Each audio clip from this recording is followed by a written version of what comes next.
Saura. Up next on Record TV.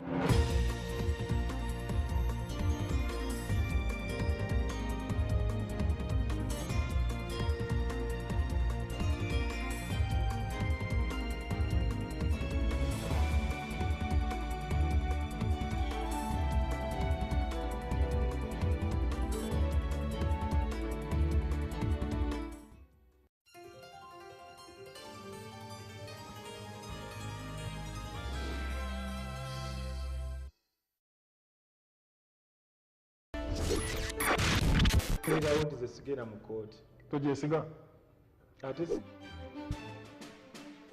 ntebe erimu ekikemu aba taxi batuteko KCCM mu mbuga z'amati.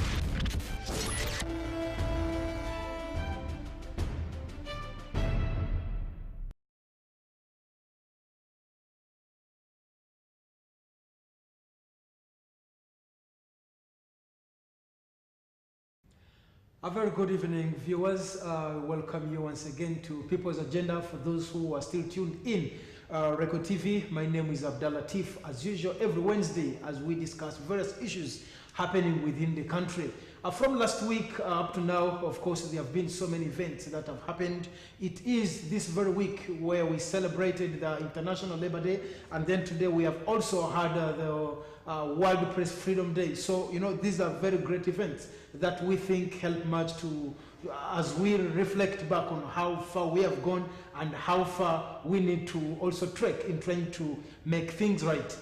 Today, our discussion is going to be rotating around the issues of the workers. Since we are still in the week of the Labour Day, I believe we also need to dig further and see how best we can make things right regarding the issues of unemployment or employment within the country, issues to do with the workers and their rights, among very many things, also including about the unions. Very many Ugandans have less knowledge about these unions. They've been put in place basically to support you and me. However, we seem to have less knowledge about this, and I believe we have not been so much positive about this. Abatulaba tuli ku People's Agenda nga bulijjo tutunulira ebintu mu ggwanga nga bwe bitambula. Wabula olwaleero tugenda kutunulira ensonga ekwata ku by'emirimu, embeera z'abakozi n'ebintu ebirala ebigwa mu kkowe eryo. Wabula mu studio siri munzeka. I've been joined by Honorable Charles Bakabulindi. Tetujja kumwogerako mu angere ya minister. Tetujja kwogerera eyo wa minister kati tubulese twogera ne MP akiikirira abakozi mu lukiiko lw'eggwanga olukulu. Ate ne twegattirwako mwannyinaffe Mujjuka Jessica ono ng'akola n'ekitongole ekimanyiddwa nga Markets Union. Kino kye kigatta abasuubuzi ab'enjawulo oba abakola emirimu egyabwe egy'obwannakyewa okulaba ngeri ki nabo gye bava okujja babeere n'eddoboozi eryawamu. Nja kusaba Honorable Minister, you can say a word to the viewers. Thanks very much, Ndugu Latif, and the management of Record TV for hosting us this evening. Thank you so much. Good evening, dear viewers. Thank you. That's Honorable Charles Bakabulindi, the Workers MP in the Parliament of Uganda. Madam Jessica, please, a word to the viewers. Good evening, viewers. Mujjuka Jessica. I'm the Deputy General Secretary, Uganda Markets Union. Thanks, Mr. Latif, for hosting us here. Well, thank you so much. Ndowooza pano gye tulina mugirabira ddala nga bantu tuggumidde bulungi. Bwe tuba twogera ku nsonga z'abakozi ndowooza tuviira ddala ku source. Tujja kuba tuba tuviira ddala ku nsoosi y'ensonga nga bwe ziva. Njagala kutandika ne Honorable Minister. Wiiki eno Uganda twegase ku nsi yonna okukuza olunaku lw'abakozi. Naye ekibuuzo kikyatambula mu bwongo bw'Abannayuganda. Eggwanga lya Uganda tusaanidde okubeera part of these celebrations. Very much so. Ekigambo first May Labour Day International. Abasinga obungi bagenda baga nti lwaki mu celebrating nga tukyalina ebizibu by'abakozi. Naye si kye kitegeeza.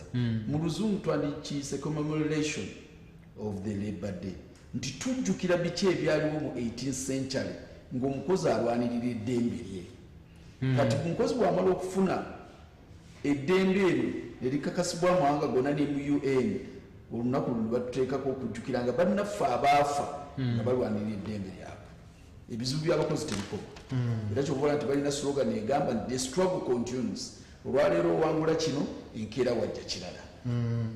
So abantu abanayuganda abasinga balowooza nti olunaku luno lwabakozi ba gavumenti oba oliawo abalinawoko kuba nebwe twatambulamuko nga tugezaako okufuna endowooza z'abantu abasinga bagamba ebyo si byaffe ezo abakozi ba gavumenti era naffe tubeera wano bongeri gyabawumuddemu ne bajja ne batuleetera kasente ako naffe kugamba tebategeera olunaku luno lwaki tebalutegeera?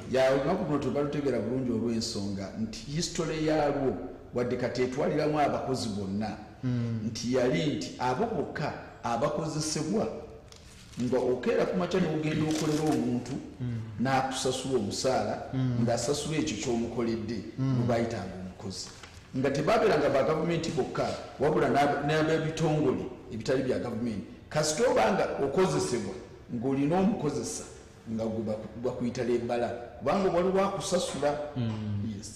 Well, nja kusooka ate nzireko ewa Madam Jessica. Jessica, ensonga eno ya Markets Union yatandika ddi?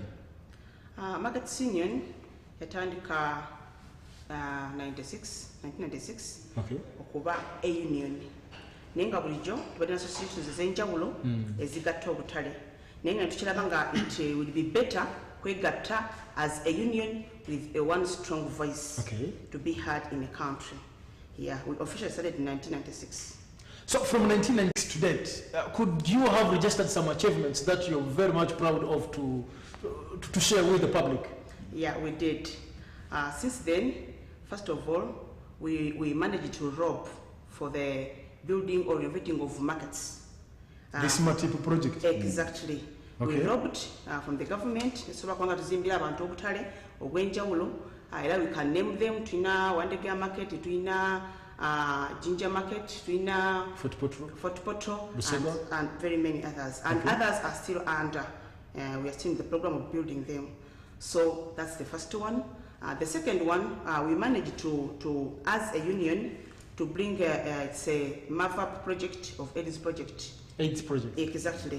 In our vendors. Almost every market has that project. Yes, exactly. Katuyamba abantu abenjawulo mu butale abatasobola kubanga bafuluma ebweru program ekusangawo tubayigiriza ne traininga ndibanga tubasembeza kumpi obujjanjabi bwenjawulo. Ensonga ya Markets Union bw'ojogerako nga bwe bulikika kisoundinga nga ekintu ekitono naye basing on what you're giving us bwekibanga mwali part of those mu MATIP program. I believe this project yatandika 2009.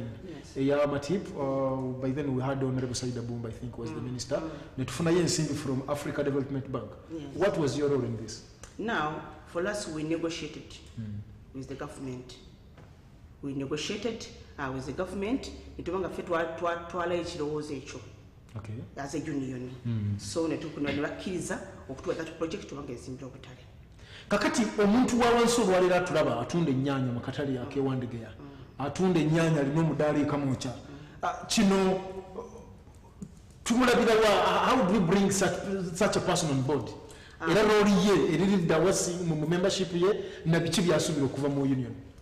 First of all, as a union, when you are registered with us, twasobola kubanga tulobinga still with the government ndibanga tufuna revolving fund that money banga zituuka ku muntu wa bulijjo wansi omuntu watunda ennyaanya ezibanga zituukayo era they got that money.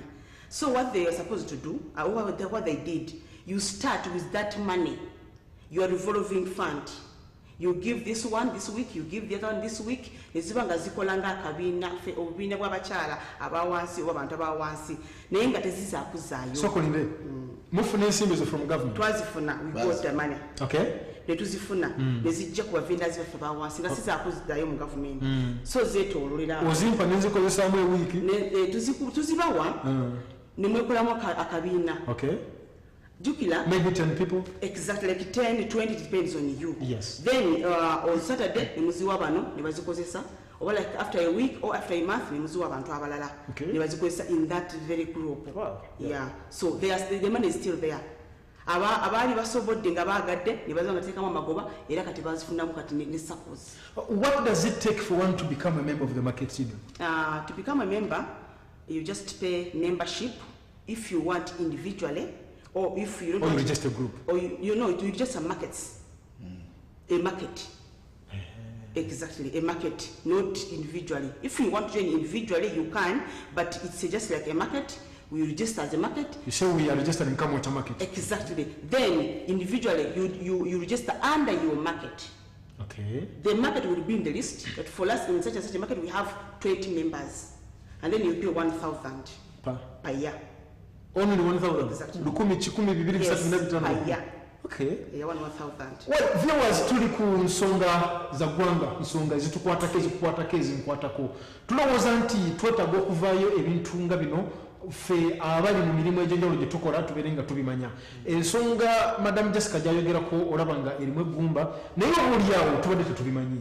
So gwali mu katale ke Kamwokya naye buuza chairman wa katale nti naye programu eno lwaki tetugyenyigiramu naffe tufune ku revolving funds tukozeseeko nobaolyawo tujja kukyusa obulamu. Ekigendero kya bino byonna kulaba nti we improve the welfare of our people kyekigendero kya byonna. Njagala kusooka kudda ewa honorable. Olunaku lwaleero eggwanga lya Uganda lirina obuzibu. Emirimu gyafuuka emirimu. Abavubuka bagamba ofiisi zifuuse ofiisi. Olwaleero tulina abavubuka babadde na activity bagaba certificates. Lwakuba tubadde simuze bagabye ezo sigirabye. Nga bagaba certificate nti waliwo abantu bo balowooza mbu bakoze nnyo ne bawa certificate of retirement. Nti it is time bawumuleko. Kwegamba bino biraga nti there is a problem that needs to be addressed. Naye simanyi abamu abatula mu cabinet mulina byemutupangira ffe byetutalaba titumanyi. Mulinawo ekyenjawulo kye mulina kuba mulina program zino ezize simanyi youth livelihood naye byonna tebiri effective. At least nze mbaddeko ku ground on such issues ezo nga otuuka people get money tebalina skills ne baziwa bakola mu mbaga oli bazimu atwala girlfriend out, you know, there is a problem. Kiki kye mulinawo ekyenjawulo okuyamba abavubuka? Okusookera ddala nga sinatuuka ku ekyo kuba byonna byetukola bigezaako okulaba nti Biyamba muntu ebbula ly'emirimu. Kimanyi nti society is dynamic. Challenges z'ofuna olwaleero oba ezaaliwo mu 18th century zibaaliwo mu 19th era sizezibuka kati. Era bw'otunula Jessica kyakugambye nti formally nga ne Labour Day etandika baali batunulira nnyo formal structures, formal labor. Naye kati tugenza okulaba nti abasinga obungi bali mu informal sector. Tulina okuba mobilizinga bafune eddoboozi. Ebibiina by'abakozi bye bayita trade union ddoboozi ly'abakozi. Akugambye nti oli ayinza kubanga badde atunda ennyaanya wali, oli atunda naanaasi, oli atunda magi, naye ng'abantu bano bwe baba beekozeemu omulimu ne bafuna eddoboozi n'aboogerera basobola okutusaayo eddoboozi lyabwe nga balinayo leaders be balonze. Kati gwe gavumenti kikwanguyirwa nti this is market union erina apex top leadership eri bweti naye nga wansi waabwe waliwo obutale bungi. Tubayambye eki tikaba tubaweeyo sente revolving fund nga bwagamba waba ojja kubanga omanyi nti you are dealing with a formal structure ng'eriko n'amateeka agakifuga. Trade unions zirina amateeka agabwera 6 n'olwali tubadde mu kabineti nga tugezaako kwamininga erimu tetulimaliriza eya arbitration nga sigobeera n'omusango ne employer naki bwa engeri gy'ogendako mu industrial court ebintu byo ne bigonjoola. Kati ekyo kitegeeza the difference between the association ne trade union nti formally world over trade unions they are recognized. Zina n'amateeka agazifuga. Kati nabo bwe bayita mu trade unions baga nti gundi omanyi one day ojja kwetaaga obuyambi, ojja kwetaaga skills, bakula n'ebisomo. Trade union tokoma kugamba nti leetayo olukumi n'okamu mu gundi yakugambye nti bwe mala okuorganizing nja kujja nkuga nti naye olina ennyaanya ezo ozikiipinga otya, olina ennyaanya ezo singa oba osuubula n'ozikola bw'oti kijja kufunira okusinga. Kubanga kimanyi nti creating employment is a chain. Singa ow'omudaala gw'ennyaanya singa akola abeera ne skills n'ebintu ne bitambula obulungi ekitegeeza yena ajja kubeera developinga capital ate aliemployinga omulala gw'abadde akoze eki gw'aleseeka. N'olwekyo nga nkomawo back ky'obuuzizza there is need for planning. Oyogedde ku sente za youth development naki kati program government gyerina is how best do we sensitize the population, the youth? Era tunaaba kumakuma batya kiye tunaabasanga tutya ani anayogera tulagamba nti tukube ekije ku State Square aba youth mu gy'omutwalo gumu ani abakulira ye bwe tulagamba tutubasuddemu 1 billion muli ba youth 13 mugenda zikozesa muzigabyera kinavaamu anti entandiko osobola okwekoona ngaotani naye noyinawo nti olwasooka bwentuka wanomuuka kati netugaa nti nedda. It's not a matter of giving them. Let us skill them. Kyovula nti program eno yatandika skilling Uganda. Omuntu oyo muwe amagezi gano ag'okuyiya ag'okukola ekintu nga tannafuna nsimbi. Ate ye asobola okubeera self-employed employing n'abalala. Njagala mujjukire nti challenge gye tulina nti in the 70s and 80s and 90s government used to be the biggest employer. Which is different the reverse word over. N'olwogenda mu America kati ojja kusanga unemployment naliyo juzi myaka nga 2 naye nga kyebaliko bacomplaininga bannaffe aba trade union because of outsourcing nti factory yandibadde wano ngenda kyekola ne employing abakozi 2,000 oba 1,000 kati eri mu Asia where the labor is cheap aleeta finished products kitegeeza abakutemyeko abantu bewandibwadde ki ebintu kyo ekintu kya unemployment buli omu akisalira magezi naye bwe tugamba nti we need planning. We need to skill the youth. We need to bring them in organized groups like trade unions to tusobole okuba sensitizinga. Bwe tumala ekyo ne tulyoka tugamba nti after bringing them in an organized group naye waliwo abajoininga tomorrow and yesterday abajoinings the labor market bava mu education institutions. Kati tugendere mu education institutions tulabe relevant subjects is market oriented oba market demand nti abaana abasinga kati bwe tuba tulwanisa ebbula ly'emirimu tulina okulwanisa mu different angles. Wano tulwanisa nga tu empowering oleda abatasoma with skills and capitation. Bano abakyasoma abagenda okujoininga enkya labor market tulina okubatandikako nga bakyali eri tubayigirize ki kyoteeka okusoma. Honorable ngenda sooka nkukatingako short katono munnyonnyola nfunyemu kintu kyenjagala okutandikirako bw'oyogera olinnyo mu future tense. We need planning. We need to do this. Currently what is on ground? No, nkugambye nti currently bwe ngamba nti we are regrouping in 2 unions, sensitizing them and educating them how to generate money ate basobole okweemployinga abalala. At the same time we are also planning for those ones who have not come to join the labor market. Okay, thank you so much.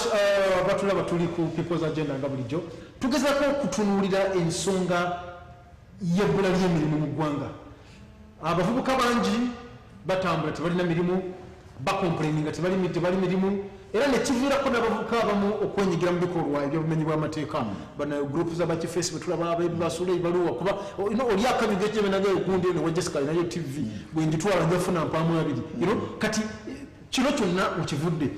Minister, bo abavubuka, what is their attitude towards all this? Kubanga muyinza okujja nga bw'obisengesa obulungi bw'otyo naye nga babe mutegekera bali wiringi. Ekibuuzo kirungi nnyo.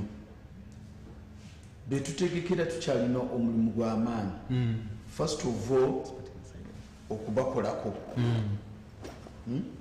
basobole oku unlockinga baacceptinge nti you have to work in order to survive. Kuba tulina abavubuka bangi nnyo bakeera mu kupulu ku makya. Si kugamba nti bbula lya mirimu bavudde ne mu byalo nosanga nti ewaabwe balina acres nga 10 tayagala kukola naye nabeera wali ayagala kusanga kiwedde. Kati oyo naye olina okubusensitizinga noga nti guno tunulako mu maaso gye tulaga bw'otaakole onaabeera otya abo bali awo. Kati niwabeerawo bannaffe abamu bo basomye bava mu families ennungi naye asiba ku WhatsApp, asiba ku TV, asiba ku Facebook, alaba bannaffe abali ebweru in developed countries bwe bakola naye byayagala akole kiwano. Okyakyeŋŋamba ebyo byonna biri awo. Tulina mindset gye tulina okukyusa.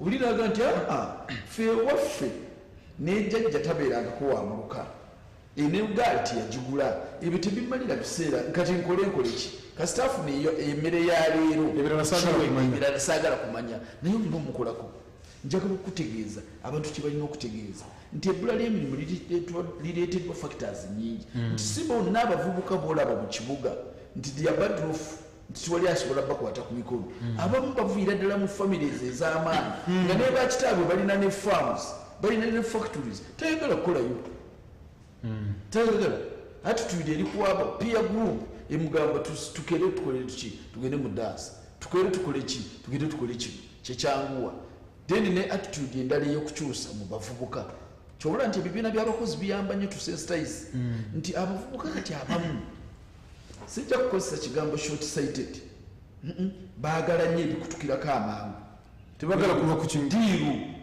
nfunamu mmeka olwaleero nze waliwo akalimu ke nalina mmere ya leero waliwo akalimu ke nalina mu kyalo nga nzimbayo akanyumba okimanyi nti abakozi neyasima toyi nabajja Kampala naye ng'ab'okukyalo basiiba wali nga bampoleza kimu abavubuka b'e Kampala bakola ngobu nga ngenulitira ebidomola nga 2 ebyamazzi ebyo naagulamu empale gyenjagala ye akusaba okusinziira ku dimaani gy'alina so okusinziira ku kikositinga sente mmeka kati neyo attitude naye tulina ogikolako so olaba factors nyingi abamu baagedde okuyingira politics at an early stage naye nefuuka employment oli n'omulaba naga nti wadde naakufuna university ebyo nabisomero ebiteeka eri nze njagala ki kuyingirawo okuvuganya kakati honorable kiki kye mulina in place as government okulaba nti abavubuka mubayambako okuba panel meeting okubaza government has come with a lot of programs has come. I'm not now talking in the present tense. The program of skilling Uganda, but it is same set. Ntituja kuwa ni university yoka, netasa institutions zendala. Ne technical obulala kubanga ba drop ups waliwo aba P7 waliwo aba senior 4 waliwo aba senior 6 abantu abo bonna singa kwe tukuyigiza obwa carpentry oli nayiga tailoring ono nayiga okukanika ojja kwisanga kati ogenda n'ogenda ekatwe n'ogamba nti abantu abo beetaagamu akantu katono nnyo baweka skills obawe capitation eyo sector obogimazi nga yegenda mu maaso bo kye baagala kati odire bano abataagala kukola boge tusooka otunule banno kye bakola ze programs kati ze tuliko ne tumanya nti as a government si ffe ffekka woteres ti abamu baagala kukola bweru nti nabo tubayambye tutya era kyovola nti kati wabaddewo memorandum of understanding ezakoleddwa between Ministry of Gender and Labour n'amawanga ga bweru United Arab Emirates n'okubadde countries ezimu zikyayisa mu by'abantu baffe naye tulowooza nti with that format tunamonitalinga kiki ekigenda ebweru ekifo ky'okubaleka wano babisigale nga tebalina kantu kasita afuna chance n'abanga eri asobola okubeera monitored n'abeera protected singa ebifaananyi bye tubadde tulaba nti olugenda eri kimanye nti buli tebibadde buvunaanyizibwa bwa gavumenti oli abadde yeesalira amagezi yamanyi visa bwagifuna omulala South Africa tafuna na visa kasita akwata miroole nebimuyisa e Tanzania wuyo Malawi nakkirira olumusanga eri ali ku life ndala kati singa tuformalizinga ate bambi tujja kuyamba na bano abadde batya okujja gye tuli nti use this format osobola okugenda bulungi gy'olaga. Well, twayanziza nnyo Honorable Minister. Kakati njagala kudda ewa Jessica. Ensonga ya unemployment nene. Era terumya batule ku cabinet mutwe bokka. Wabula naawe nga ekitongole kimulimu kino ekya Markets Union kinene. Mune kye mutuyambyeko ku mirimu? Nnyo n'amaanyi. Kubanga ekisooka nga Markets Union tugezezaako mulimu abantu abadde bajja mu butale era mulimu abantu bangi nnyo abavubuka abavudde ku universities institutions ez'enjawulo amala okusoma ate nga njagala kusooka kubeebaza kubanga bo tebajooga mirimu tebanyooma mirimu nate nagamba nti instead of sitting home and you got the market, what can I do there? First of all, omaze okusoma siganye naye soko ogende outside olabe kiki ekyetaagisa si gamba nti gwe kiwasome kyolina okukola naye society ekwagaza ki kiki kyebaagalayo bw'otuuka nosanga nti mubutuufu bwe ntuuka mu katale nenkwata endiboota yange nengisala nja kufuna sente. Start with that. tonyoma mulimu goba osanze tokikuyetinga abasinga babali bakikuyetinga mu mind nze ne waffe tetukola ebyo nga ye akirowooza kivugu kimuli mu mutwe naye mwejje mwendowooza eyo era basinga okujja bwe bajja mu butale tutera kuba traininga yesaze naye omuntu anategeera kiyandikoze naye kyosanze kyekyo. What skills do you give them in particular? First of all tusooka kubalaga obutale abantu bakola ki then omulaga nti bw'otandika n'emitwalo 2 sente zotandika nazo capital omutono ennyo osobola kufunamu then n'omulaga ajja kusevinga atya n'omulaga agenda kukola atya mu katale ako bw'ono bw'otono akufuna ffe bw'okolera nti mudaala you can work ne tubayigiza nti osobola kujja n'okwata olugoye n'oluyimiririza n'aluyimirira they can stand alongside the road mukatale inside nakula ono olugoye ku ndiboota mutwalo nayimirira wano kati gwe ayitawo ate natikuguza mutwalo 10 bawo tusobodde genda mu ndiboota mukavuyo ate nogenda kulanga akola ki they are there working. What has been the response of the youth kubanga abavubuka nga minisita bwabadde annyonnyola nti olumu bwombalira ekibalo nga nteekamu emitwalo 2 enkyanja kufuniza ndaba nga kiri wala nnyo okutuuka okusinziira ku mbeera zaffe z'abavubuka. What is their turn up? Tekiri wala nnyo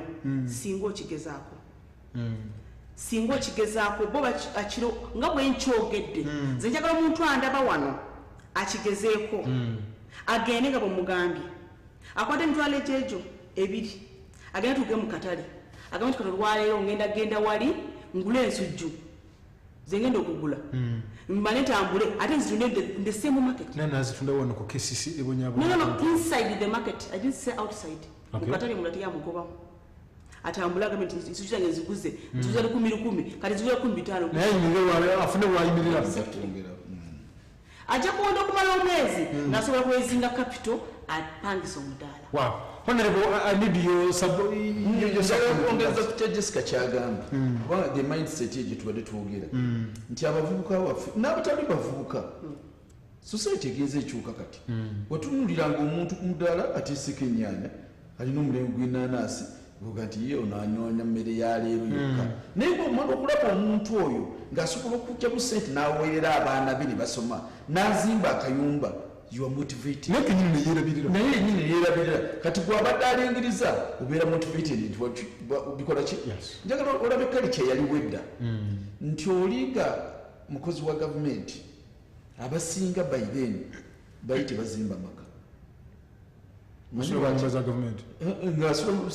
kyali kibasiruwaza naye omanyi lwaki bava kuki agenda naga nti wanfuna emitwalo 10 naye gundi yaŋŋambye nti ennyumba ey'ebisenge 3 yonna ng'ewedde emutwalako miliyoni 10 sijja gisobola naye ngajja afunayo omuntu namuga nti nedda gwe kwata olwaleero obusawo 2 gira omusingi lesaako wiiki bwona afunayo akasawo akalala situlayo mpola agenda okwisanga ngaennyumba gikoze eki kati the attitude zezo zetuteekamu abantu era kyovola nti obuuziza ekibuuzo nti muyambye mutya abantu babayambye nga babalaga ekkubo erisobola okubatuusa mu maaso gye baagala. Well, thank you so much. I think we're going for a very short break, then we will return. Tutandikira wate tulabe engeri gye tutunuulira ensonga ez'enjawulo nga bwe zitambula mu ggwanga. Tumulamu katono tujja kuba tukomawo.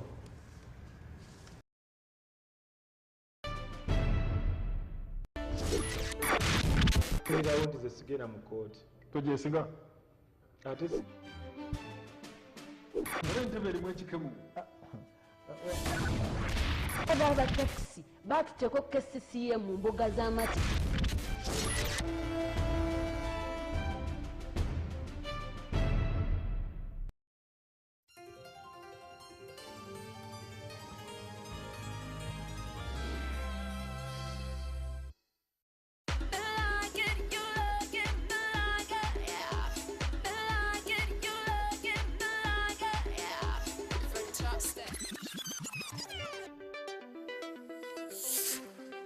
I feel so fly with my chillin' fun time. Fun time is a time, grab some. If you wanna have fun time, would you be my plan, hun? Take more if you wanna go, Reham, Take more if you wanna get, So watch me get my vibe. So high up on my ride. Fun time all the time. Enjoy the fresh tangerine tasting Reham Fun Time and conquer your thirst. Fun time. Fun all the time. This is new, this is fresh, this is spectacular. Introducing Emera Club in Komocha, Kira Road near Dream Studios. We promote artists and hold video premieres. We have the Ladies' Night, Reggae Night and Celebrity Night. At Emera Club, you buy 4 bottles of beer and get 1 free. We have DSTV that is fully installed for soccer fans to watch all football matches. For more information, call us on 0703 434 808. This is Emera Club. Do you feel like you're drowning into problems or find yourself sinking into sickness? Bad dreams, depression, financial struggles, unemployment, addictions, or you just simply find your life stuck? Watch Stop Suffering and Find a Way Out every night, Monday to Sunday at 11 p.m. only on Record TV. Brought to you by the Universal Church of the Kingdom of God.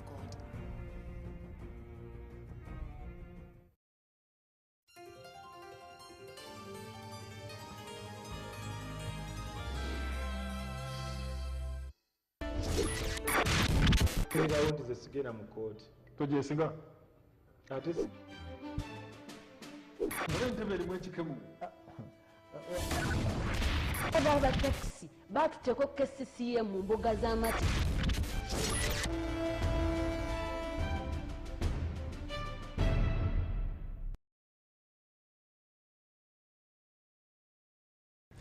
Tukwaniriza nate mu kitundu kyaffe ekyokwiri mu program People's Agenda tugezaako okutunuulira embeera z'abakozi mu ggwanga bwe ziyimiridde naye kati ate twagala kutandikira ku twali tugezaako otunuulira ebyemirimu bwe biyimiridde n'abavubuka olumu tulina engeri gye tunyooma ebintu nekye tulowooza ekinaavaamu ensimbi naye tukitunuulira ate mu ngeri ndala so eyo enkola tulina okugikyusa ng'abavubuka.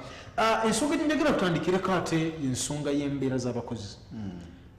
Honorable abakozi banyisibwa bubi mu Uganda. Nnyo simanyi oba ekintu kino ng'oggyeko ffe abakyogera eno oba kyali kituuseeko ku eno ye constituency yo. Simanyi kyemukoledde embeera y'abakozi. Tulina ekizibu ky'abachina mu ggwanga lino. Si bachina. Tulina ekizibu ky'abainvesita mu ggwanga lino. Mutiitiiriza bainvesita ne mukatagga. Bainvesita babonyaabonyeza bannayuganda. Naye ani anaatuyamba okukoma ku bainvesita? Era yefe batwali unions. Ffe ba leaders. Okusookera ddala njagala ojjukira akagambo kwe nagambye nti in 80s, 70s ne early 90s maybe the government was the biggest employer. Naye kati bwe twogerera it's the private sector and the informal sector. Bwe twogera twayisa amateeka nga 6 labor laws aga protecting abakozi naye abasinga bali mu informal sector ne private sector tebagamanyi. Ba investors abamu bwe bajja wano oluusi ffe nga ba leaders tuba tetumanyi naye bwe tukolagana n'abo abakozi abatonotono ne batubbirako biki ebiri eri tusenserayo kyobola ntutukubiriza omulanga abakozi bonna mu ggwanga nti gwe tetwetaaga olisikinge mulimu gwo gwenoonya gye tuli otugambye nti nkolera mu kampani gundi erina mave mubadde temugimanyi tewali union naye batuyisa bwe bati ffe tetugenda kukwata mafumu na biso oba miggo ogenda kuba investor tusitula mateeka gaffe kugenda kusomesa investor sebo webali kujja mu ggwanga lyaffe webali kututeerako mirimu naye oteekwa okuyisa bwoti. Abdulatifu ngambye oli musajja musiraamu oyinza okuba nga olina amakaago ng'okuyingiramu olina kujja mu ngatto olina kuwuyisa booti ne booti kati kino kyetutegeeza nti sebo wazze mu Uganda webali ne kutukyala naye bwe tukola naye ate ba investors abamu amateeka bagamanyi but they want to exploit the workers aga nti ono talina kitegeera kamukolemu ankolere kinene mu milking ekimala. Era ffe omulanga bwe tubeera wonna keberera ebadde tubagamba abakozi mwonna gye muli nammwe abatanategeera trade union ffe naye munaagimanyi akuleete gye tuli ffe ate tulyoke tuyingire kuba bwe tuba tuli ku luti nga tuli smart tetwagala tujje nga tukanga ate gwe atuwopedde bakugobe. Tulina okuprotectinga tubola nti speedi yaffe eba slow but sure. Ffe tukukwatira ku mateeka baba ba leaders b'ennaku zino si be bali ab'enkaaga aba5 bano basoma amateeka bebagakola bebagainterpreting obulungi kati omukozi oyo aba takyalina wakyusiza naye bannaffe abamu abakozi agenda naga nti ate bwe naabaloopa ate ne bangwamu kansirike kyekizibu kyekitaalina naye tugezezzaako nnyo okupenetrating informal sector ne private sector okulaba nti tuyamba si bakolero bonna saagala tudiscreting ba investors bonna kati nganza ayogera I'm the national chairman of Uganda Beverage Tobacco and Allied Workers Union. Agama kolera aga soda, Pepsi, Coca-Cola, Dairy, Uganda Breweries, Night Breweries, Bidco na chi. Ojja kwisanga nga tufunayo kintu ng'ekyo. Olw'ensonga nti we in touch. Kati twagala nagali agatana kuforminga unions, bannaffe batuyambe ffe tuyingireyo. Kubanga it is a constitutional right, freedom of association. Ne labor laws bwe ziri clear. Freedom of association, the right to form or to join a trade union, it is a constitutional right. Yes. Naye lwaki ekintu kino temukitadde nyumba na Uganda kukyettanira kukimanya? Ngambye it is a constitutional right. Yes, it is. Naye olw'okuba nti emirimu mitono abagagala be bangi tulina okubeera careful nga tukirwanyisa nti oyinza okutomera obubi olina oddira bweoyagadde okuyamba ate bonna naafuna engeri gyabagobamu tajja bagoba nti wakubanga union yaziwamu ojja kuba challenging omutwale mu industrial code ajja kufuna excuse agambe nti yayusizza abadde amaze ennaku bwe kitakola kino yakikoze bubi kati ateekeko redundancy si kyalina market business kikyagenda njagala kendeeza ku bakozi tobula nti tukikwata mu ngeri eri so systematic nti tuprotecting omukozi oyo naye honorable mu general perspective bannayuganda tebetanidde nnyo workers unions zino era bw'otunuulira simanyi enrollment yaffe ya market union naye nga wootayino nti bannayuganda abakozi abasinga ekintu kino bakirabanga something for formality nti bakirabanga ekiri very far away from them simanyi ku kiva ekyo sijja kwogera nnyo bikwata kuli kodi tv nandibadde kugulya ne bakaground yayo gye nakitandikirako naye kangende ku kirala bannayuganda bandibadde baagala naye ffe nga bwe nkugambye nti ward over ne slogan yaffe egamba the struggle continues nti bulijjo employer is not your friend as per se mukwano gwano mukukola nga omukolera naye tayagala nnyo kukuwa kimala abamu kati tulwanyisa ba employers abalina attitude y'ekika ekyo bwe tuva baddira bano baga nti oli yakuleese nze nja kukuyisa bwenti ate bwe nakigwamu nti okoze bwoti ngenda kukugoba poor people nabeera intimidated kyova olaba oga nti ebintu bino nga tibabijjumbidde nnyo naye kati tuze ne programs ezimassive okulaba nti tusensitize kyova olaba ne mu nnaku zino tubikaminza ebiti revolutionary kati twegesse tulina centers bbiri mu Uganda eya Nutu ne Kofutu naye kati bwe twogerera Nutu yeeyongedde amaanyi erikuutinze mmowa ng'ekigendererwa titwagala eddoboozi libeereremu kubanga tulina slogan yaffe egamba nti united we stand divided we fall. Well, Minister ngenda kuddira kansooke ngendeko ate ewa Jessica. Markets Union currently mulina obutale bumeka obuli obwa registeringa ne Markets Union bwe tulaba nti kati wano we have an activity in Kamocha market, we have an activity in Mbale market, to know across the country. 42 markets. Yeah, those who are registered officially with us. 42 markets registered officially. Yeah. Kakati bwe tutunuulira these 42 markets zitulina and the rest of the markets is done registering.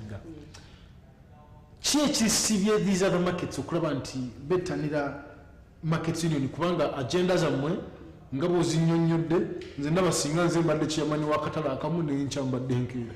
So lwaki markets zino ezisinga obungi tebannavaayo ku embracinga kintu kino? Kati ensonga abamu tebafaayo. Abasinga wabanga omanyisa markets zitudde ku bifo ebyenjawulo. Ezimu batudde ku kifo kya Bundi yatuwa wano, abamu batudde ku kifo kya KCCA, abamu batudde ku kifo kya Ttaka lya Kabaka. Kati buli omu challenge zize okusinziira ku bifo. Abamu tebafaayo. Alabanga waba akyakola nadda waka tanafuna kizibu tanafaayo tujja kuyingira kati bwamala okufuna ekizibu bajja badduka market union bajje batuyambe nemugamba ate kati bulijjo tubayita bwemufunye ekizibu mukoze eki bwe muddusa okujja naye nga even if tebanayingira kasita bafuna challenge yonna we go there. Kyandibadde kizibu ki akatale kye kandifunye okuddukira mu market union? Kati ebizibu bingi byanjawulo. Ekisooka batera kusanga obuzibu bw'amataka ago bananyinigo batera kutuuka ekiseera ne baagala batunde amataka ago. Bananyini ttaka oba bano abaliko abakatale? Bananyini mataka bajjeko akatale? Yes. Okay. Bajjeko akatale kati ne baagala okutunda ettaka akatale kaveewo kyo kaliko abantu bangi bwe baagala okukaguza ayagala erese kuzimba kuba kizimbe owateakustation kintu kirala kati ate nolaba abantu bono abakolera awo balagawa kyokka ate gavumenti erina gavumenti policy gyateekako eweereza venda obuyinza oba ogamba nti buli katale wekali kasigale wekali tekavaawo. It's a government policy gyateekako nti buli katale wonna wekali tekavaawo. Bwe kaba kakuvaawo gwe nannyini ttaka weereza first priority omukisa ogusooka ba vendors balabe basobola kwegula oba yagala kutunda ttaka lyo. Basobola kwegula beorganizinge bagule ettaka eyo oba tebasobola gavumenti bakwatizaako ne bagulira ettaka eyo.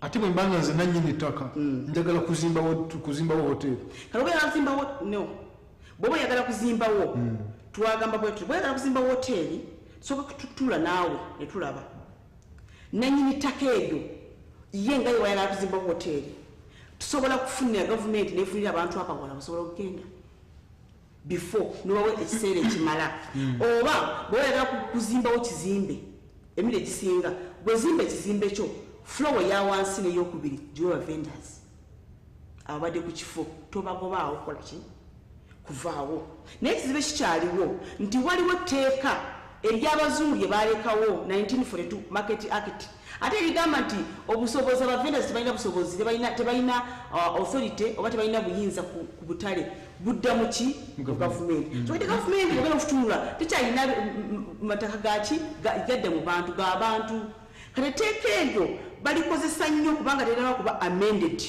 likyaliwo kyekintu kyetwagala nnyo bamending etteeka eryo baleete eri that government policy yeba replacing that 1942 act obuyinza berenga kudda mu vendors baleme kubagobaganya kyekireeta obuzibu.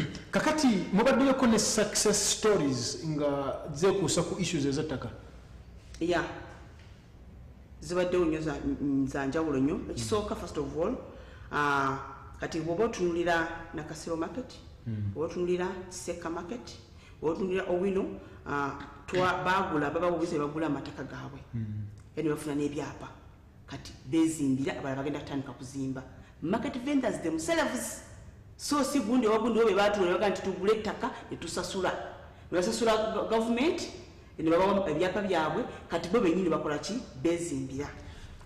Njagala kudda badde nesaagadde kwogera ku bya sports bino naye kale kasitawo obuyere y'omuggwe abantu abasuubuzi abakolere abaali baba parkyard kuba kati kinkoze bulungi nabo wabutale ate nawo ne minisita w'ebyemizannyo kakati oyambadde suuti yeri endala kakati ekifo ekyo kibadde ne issues nyingi nga abatembe yaabo abatembeyi basuubuzi abaali mu katale ka parkyard waliwo ensonga ezoogera undertones zitali confirmed nti obaoliawo waliwo some kind of conspiracies n'abamu ku bakulu be tutamanya kuranka ki era ku level ki okulaba nti omugagga ne bamuwa ekifo ate omugagga ayingiddewo ate ono babagobyewo babatutte gye babatutte abamu bagamba tetukola ate akatale tetujja issues bweziti kino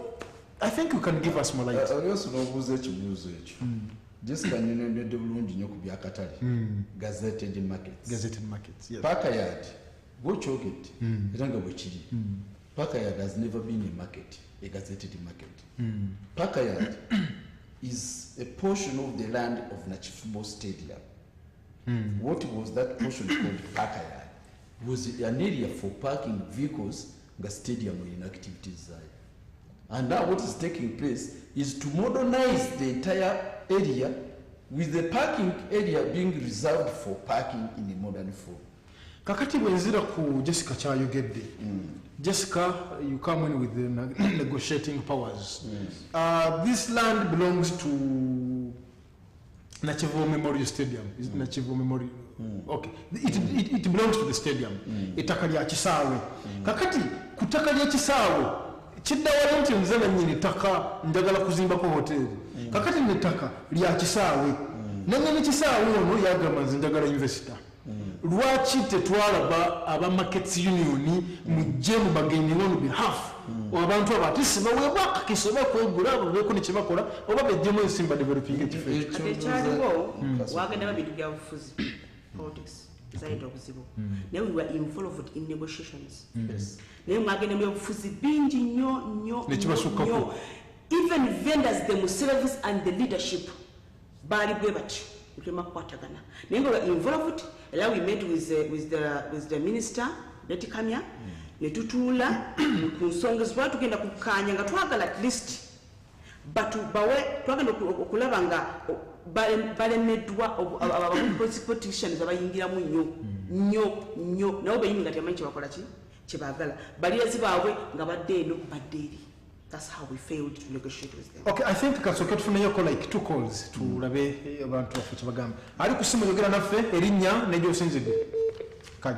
Oyagenze ojja kuba otukubira esimu eri 0200 obenti otesa naffe twagala esimu 2 ndowooza zokka tulabe nti ate tweyongerayo. Ensonga zitugezako okwogerako kati kusaawa zino tulaba ensonga ezakatali akali akapakiyadi eno si gwe gubadde omulamwa naye twagadde kubirayo kukona engeri gye tufunye omukiza nti tulinawo abali ku abalwanirira abasuubuzi ate nowa sports nga kwegamba this time twalibadde tulabaga Jessica gwe negotiating ne minister naye abantu bano lwaki tetutaddeyo ekibegabega minister, you had something on that very matter. Jessica abadde mutuufu kubanga ebintu sibyali byakutugaline ku TV leadership nga leadership ya marketing tudde ne chairman general wa Notu nga banegotiating ne minister ebadde abengeri gye banagonjolamu ensonga eyo wabajjako naye wange aliya imbaga ti anga investor tannaba mugira muteera nga bakimanyi bulungi nnyo nti gwe bali okusinza ku mabaluwa ga City Council was not supposed to be a market.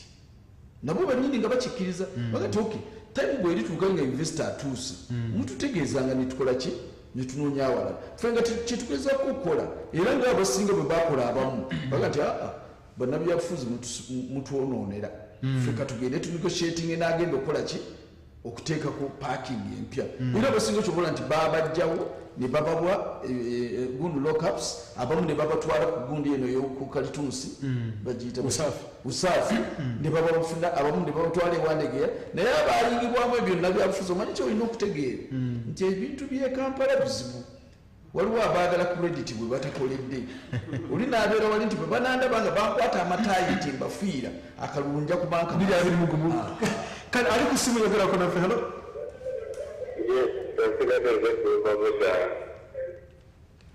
osinzidde Wadumba Musa Ngujja Emengo. Yes sir. Okusooka ddala neebaza Honorable Minister n'omukyalo we Jessica. Ebyange bigambo bibiri bisatu. Okusookera ddala neebaza Minister bayogedde ku kitabo ky'e Nakivubo. Alaguludde bulungi bagiyita Parkayard yali paakingi y'ekisaawe. Naye ekizibu ky'e Kampala ng'omukyalo bwagambye ba politician.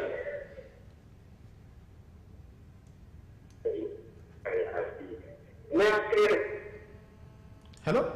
Nti abasuubuzi binagenda ekibutebuula abasuubuzi timugende eri gyebabaza mufune emidaala mukole ekyo oba bwe kikyusa kitaawe kikyusiza ebyakyo naye meeya n'abeera ng'abuzaabuza abantu batugamba nti Betty Kamya abagobye bugobi ettaka lyaliwo lino abantu babagobye so omuntu n'abeerawo ng'ali mu kubuzaabuzibwa abanoonya ebyabwe. Ensonga ey'okubiri bannagambira naffe tuyige enonda tutuuka bano basigiri gyogera ku makya mutaate kugambala bibiri tebabagaba mu Kampala naye enyakula tekula bwebyo ebyo ebyange ndowooza mwami Ddumba sajjanga ensonga ziwuliko sawa Ddumba musawo bali kubeera kuyo wetulagira abeerungujja katufune noono ali kusimala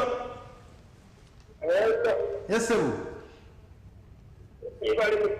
kale sebo amanya ne gy'osinzidde amanya omukamuka mukibuwakawagga Haddadi Kawagga okuwali n'aka Uganda yesebo Haddadi Kawagga kakabita omukadde wange abakulu abo ebantu emmaanyage bamazezenanga bakolera ku kate yaabwe babadde batakiwakineesakingi abo bonna majansingi gaabwe nebansingi gaabwe olekuzabuza abantu bayobayokibagambe ekisere twalya twalya okay ebigambo byange ebyo tweyanziza nnyo mukulu Kawagga yagamba nti ebbanga lyonna bategedde jjo nti eyo paakingi yensonga ya mukulu Haddadi Kawagga kale ndowooza si mutwandigize tukomako ku ezo kuba n'akadde ndaba katutwalaganya njagala minisita osooka orespondinge ku nsonga zino tulabe nti ate tumbawumba programu yaffe tutandike ne Ddumba Musa Ddumba Musa yagamba sookera ddala njagala okwebaza mwami Ddumba Musa kubanga kirabika nti abadde attentive nnyo ng'awuliriza programu eno bulungi nnyo ate yeeyongedde n'okutangaza n'okuyigiriza abantu kubanga ebintu abadde abigoberera asoose n'agamba technically bayitawo batya nti paaka yaadi kupaakingawo teyakomyeko ekyo naga nti bannange muyige n'ennonda